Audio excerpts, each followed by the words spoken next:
અને આગળ વાત કરીએ તો અમદાવાદના અનેક વિસ્તારો એવા છે જ્યાં વરસાદી પાણી ભરાઈ ગયા છે। પાણી નિકાલની વ્યવસ્થા ન હોવાથી લોકો હાલાકી ભોગવી રહ્યા છે, ત્યારે પંપ લગાવી પાણી નિકાલ માટે કામગીરી ચાલુ કરવામાં આવી છે।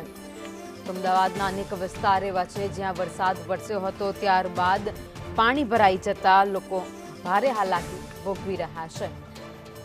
અમદાવાદના નિકોલ વિસ્તારની વાત કરીએ તો અત્યારે પાણી ભરાઈ ગયું છે, ત્યારબાદ હવે પાણીને ખેંચવા માટે પંપ લગાવવાનો વારો આવ્યો છે।